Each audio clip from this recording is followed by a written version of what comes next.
Senator Ludlam. Thank you, Mr. Acting Deputy President, and I rise to also make a contribution on the Marriage Amendment Bill No.2 2012. It's been a bit difficult to keep track of the number of different bills that are afoot on this issue at any given time, and as Senator Hanson-Young has just come into the chamber and joined us, I want to acknowledge my colleague for her enduring work on this issue, and also acknowledge that passage of this legislation, or legislation like it, will happen. It's not a matter of if, it's just a question of when. I suspect, on the basis of the comments that we just heard read into the record by Senator Abetz and those like him, that that day is not today. But it will come. We have no doubt about that whatsoever. The Greens support this bill, and this is not an issue that will go away. The majority of Australians support it. I don't think this is as simple as a generational thing. I know any number of people of older generations who support this concept and can't work out why we haven't got around to removing this discrimination from the statute books. But I think support amongst younger people is actually pretty strong, or people who are scratching their heads going, why is this even a debate? Why is this still even a contest that we would remove this discrimination, this pointless discrimination, from Australia's laws? And it's one of the last places that it's left, as we've seen, states and territories gradually acceding to the bleeding obvious and removing this discrimination that serves no purpose other than to denigrate people based on their sexuality. This Commonwealth Parliament will get there. It makes me profoundly sad that tonight is not the night. If representatives of all political parties in this place, I think, were able to vote according to their conscience and in line with the views of the vast majority of their constituents, this matter would have been resolved a long time ago, as it has been in many countries around the world. I'm not even sure why removing discrimination should be seen to be a conscience issue. It should be straightforward, and it should be something that we dealt with well before now. The Greens are passionately committed to seeing Australia eliminate this form of discrimination, and we've led the way in this debate. The work of Senator Hanson-Young and those of our state and territory colleagues in parliaments and assemblies around the country have led the way on this debate. But of course we're not alone. This is not a Green issue. This is not a left-right thing. This is about people. I am proud that the Greens have led the way. A West poll in 2010 from WA showed that 90% of Greens voters support gay marriage. Not a lot of room for ambiguity there. This is pointless legal discrimination. It deeply insults and disadvantages same-sex couples by declaring their love as second class. And by removing this legal discrimination, we can actually have an impact, a real impact, on the cultural discrimination of homophobia. Homophobia is hate, and I don't believe for a moment that many or most of the senators who will come into this chamber tonight and tomorrow and put their views against this bill and this concept hate gays and lesbians. But homophobia actually is about that. It is an ongoing affliction in Australian society and in other societies around the world. The struggle of lesbian women, gay men and people identifying as transgender, bisexual or queer is one of courage up against some of the most vicious hate and brutal violence. The struggle for marriage equality is a part of that struggle. It's not the whole struggle, obviously, because we are a way down that road, and Australia has changed in recent decades.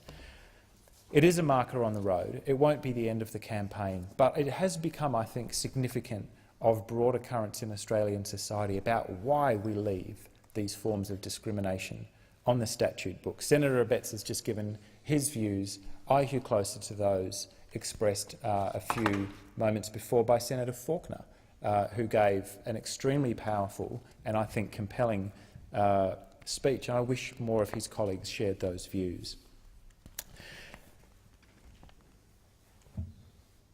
I want to remind senators of how we got to where we are, where marriage has become the issue of the day, and where things like pride marches around the country are normalised and legitimised.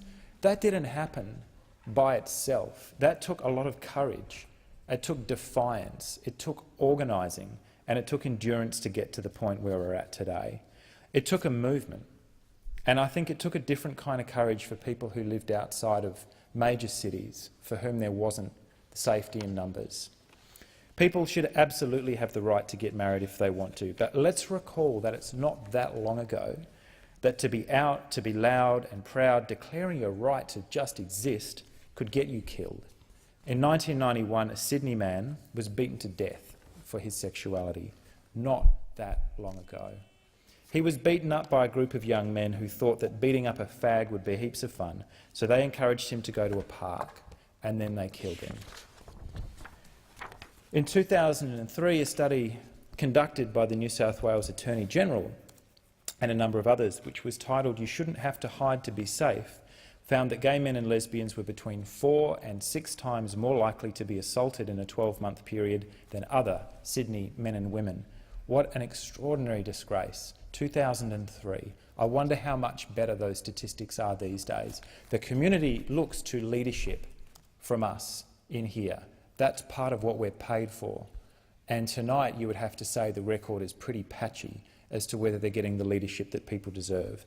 This study, the one by the New South Wales AG, found that gay people were subjected to verbal abuse and harassment, such as spitting, offensive gestures, being followed. They were threatened, they were the victims of attempted physical attack and assault, and they reported experiencing property damage, petty things like vandalism and theft, written threats and psychological abuse, hate mail, bullying, that kind of things, as well as sexual assault. We know, again, although it's changed through a process of continual education, campaigning, advocacy, hard work and courage, that HIV and AIDS-related discrimination focused primarily towards crimes against gay men who are scapegoated in expressions of fear towards the virus. That has changed in Australian culture. That took leadership. That took courage. And we're not there yet, but we can see how these things can change through a process of community education and advocacy. What happens to people experiencing homophobia? Well, we know what happens. Stress, depression, withdrawal, anxiety, loss of confidence, the same things that can happen to any individual who's being bullied and picked apart for something that they don't necessarily have any control over. Doesn't feel like a disease, something that is actually about them and is intrinsic to them. The higher rate of suicide in gay youth is part of the evidence. Despair is the result of discrimination when you are not accepted for being who you are and loving what you love. Because of the violence and the hatred and the abuse and the discrimination that's experienced, marriage equality would be an achievement in the struggle against this. And I can hear the words already that'll come back. It's senators who would be opposing what we are proposing to do here to the institution of marriage, such as it is, who would say, but of course they're not against hate crimes and hate speech and discrimination and the sort of bullying and psychological abuse that I've described. But it's all part of the puzzle. And this is the sticking point now. This is where the country has decided the national debate will stick until we have resolved this issue. And so it invokes all of those other aspects of this very, very long campaign for equality. So tonight isn't just about marriage equality. It is about equality more broadly, based on the fact that all of us, in all of our diversity and difference, are human beings and are fundamentally the same. We know that this is a declaration by the Commonwealth to gay and lesbian Australians. You are not abnormal, you're not wrong, you're not unequal. We are simply removing those clauses that were placed there consciously, and I can remember when it happened, by the Howard government, in an act that I think that the country has regretted, learned to regret, that those words were deliberately inserted into the Marriage Act to take those rights away from people, to remove not ambiguity but to actually install discrimination. Equal legal status is a big step forward towards preventing homophobic violence, and it undermines the notion that inferior status should be accorded to gay people. It would of course remove the Commonwealth's tacit support for the idea that there is something wrong with homosexuality. Equal status would also pull the rug out from under the bigotry that seeks to justify homophobic hate crimes and the sort of behaviours that I've just described that do still exist in our society and are still experienced by Australians. Barriers to the right to marry is a breach of Article 18(1) of the International Covenant on Civil and Political Rights. I guess that was one that Senator Abetz hadn't come across in his sketchy and hasty reading of international covenants to see if he could find some evidence to support his case that this is a planet-wide phenomenon that Australia will be bucking. Sorry, Senator Abetz, you didn't do your reading. It's a violation of the right to freedom of thought, conscience and religion. As the Western Australian Women's Law Centre stated in their submission to the inquiry into Senator Hanson-Young's bill, and I'll quote, "Same-sex couples who engage in the act and commitment of marriage are not putting the public at any risk of health, any safety, no risk of order, are not breaching the rights or freedoms of other people, and as such they should not be subject to such limitations." My dear colleague, the Honourable Lynn McLaren MLC in the Western Australian Legislative Council, announced a bill to be brought into the West Australian Parliament, and she has called on the West Australian Minister of Education to introduce a specific policy against homophobic bullying in schools, drawing on recent research that shows that such policies are working in other states. Such bullying is actually alarmingly common in our schools. Studies still show that suicide rates amongst gay, lesbian, bisexual, transgender and intersex communities are 2.5 to 14 times higher than the general community, and that young people are particularly vulnerable. We have a duty of care in this place to protect students from such bullying. Now, Lynn's efforts on bullying are due to the fact that children learn homophobia at a very young age. Prejudice and targets to express prejudice begin at school. Gay people are dehumanised for having violated gender norms. It can be subtle or it can be really explicit.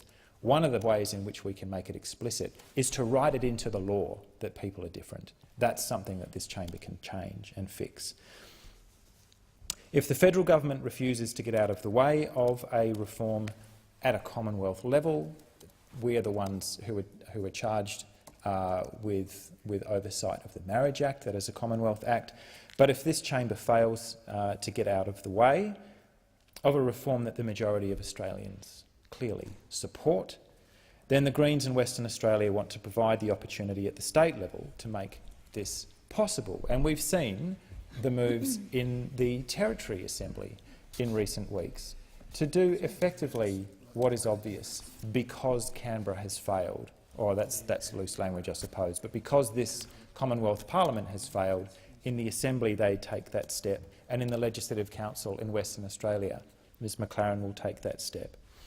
For many years I've been proud to join the Gay Pride March in Perth, and I've been there as a straight man supporting the right of gay people to live, love and express their diversity and political goals exactly as they wish. It is not something that should be up to me.